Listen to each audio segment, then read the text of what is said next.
is going on, guys? I'm Steve. Welcome back to the channel. Welcome back to another video. If it's your first time stopping by the channel, hit that subscribe button. Trust me, you won't regret it.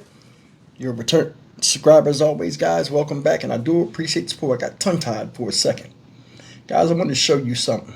But before I show you this, in my live stream, at the end of my live stream, I told you, I said you should never give anybody the backstage pass to your mind, aka meaning let them control your emotions, because when somebody controls your emotions, they can also control your actions.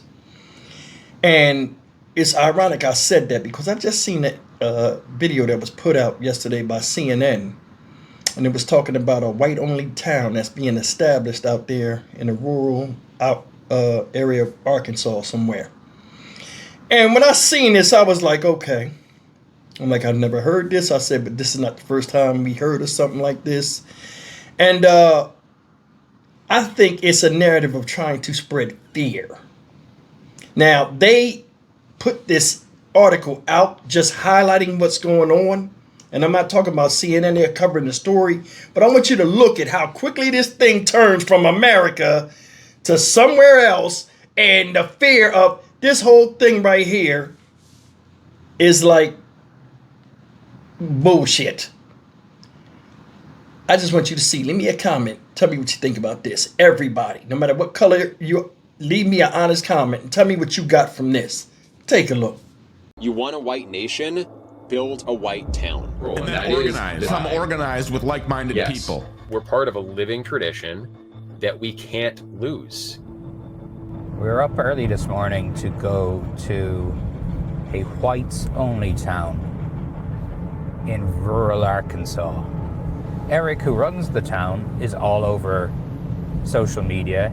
He's going on every YouTube and podcast. Very prominent neo-Nazis and white supremacists and anti-Semites in the US.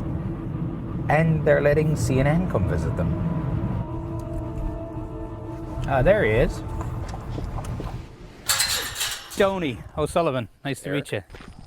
And how many acres have you got here? Or 160. Okay. Ish. It's pretty sizable. Yeah. That is a pavilion, or will be a pavilion. Just a place to meet up. What does somebody have to do, or what does somebody have to be to come live here? You have to be someone who identifies with your European heritage and ancestry. So European, white. Those are synonyms to me. Right now there's about 40 or so people living here, give or take. But you told me there's hundreds of people want to move here. Hundreds of people have applied. Yeah, there are quite a few people waiting to be interviewed. Wow. Are they all racist? Well, it depends on what you mean by racist. Are they racist in the sense that they hate other groups of people and want to deprive other groups of people of resources or opportunities? No. People like Eric are afraid that white Americans are being replaced, and a projection from the US Census has them worried. I think America is due to become a minority white country for the first time in the 2040s. Are you concerned about that? Of course I'm concerned about that. And look at what's happened in South Africa, right? White people used to run that country. When the tides turned and political control was given to non-white people there, people have to live behind bars and be very cautious. There's private security everywhere. But these fears aren't confined to rural Arkansas. The greatest invasion in history is taking place right here in our country. They're everywhere. In political terms, this policy is called the Great Replacement. And the name of one white minority country keeps coming up. Terrible things are happening in South Africa. The leadership is doing some terrible things, horrible things. So, indeed, Eric took inspiration from a whites-only town in South Africa for what he's building here in Arkansas. Many of us imagine, what is this going to look like when we are actually a minority? And so we see what's happening in South Africa and we say, is that going to be us? Trump has even claimed a so-called white genocide is happening in South Africa. But it's a genocide that's taking place that you people don't want to write about. Welcome to the United States of America. He's used this as a reason to open up the US refugee program to white South Africans. something that in the US has become the butt of late-night jokes. President Trump has signed an executive order giving refugee status to white people from South Africa. You know, I could have sworn that white people had it good in South Africa. Must be the Mandela effect. Specifically, Trump is giving refugee status to Afrikaners. These are the descendants of the people who created the most diabolical system of white supremacy in human history, apartheid. I travelled to Alabama to meet one of the new Afrikaner refugees. Errol, how are you? Nice to meet you. Errol Langton, who had just moved to the US with his family. Could we get 2 of the breakfast sandwiches, please? You seem happy. I'm very happy. Happier than I've been in a long time. Yeah. Less stressed as well. You know, anybody who knows me, the first thing that they do is, if they haven't seen me in a few months since leaving South Africa, is the first thing is go, you're looking good. You're looking healthy. You're looking like you're getting on top of things. Where you lived in South Africa, you and your family felt unsafe? We are very nomadic. So we've lived in multiple locations as a family. And in multiple locations, I've had the same kind of sense of, I'm just waiting for something bad to happen. Yeah. And I've had bad things happen. In 2003, Errol says he was stabbed 15 times in his home. He says the intruder was black, but he doesn't know if the attack was racially motivated.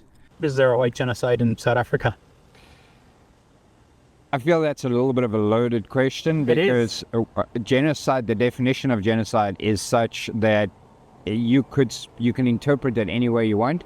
Do I believe there's a white genocide? Yes, I do. They want it to be a black country.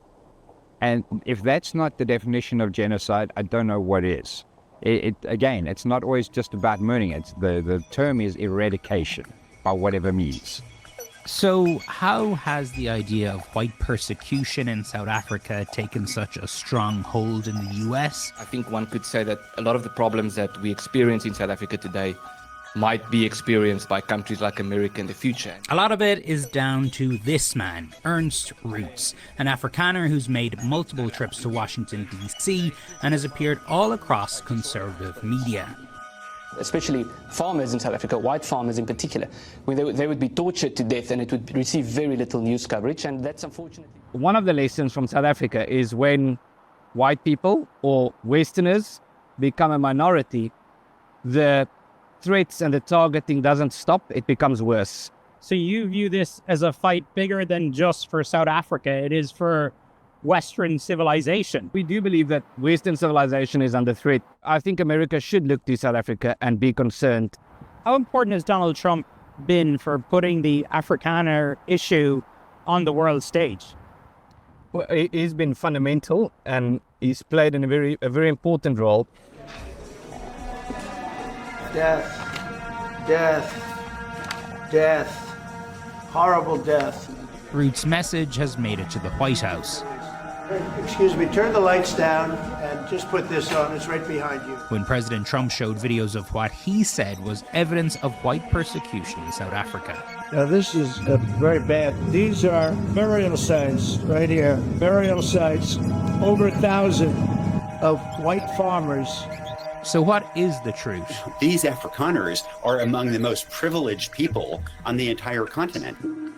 Everybody got all hot and bothered about, the program being stopped and, South Africans are now coming in and how unfair that is and all these whiteys getting an opportunity when there's people somewhere else that should be getting an opportunity. I think it's utter bullshit. Do Americans need to be worried? What really is going on in South Africa? We went there to find out.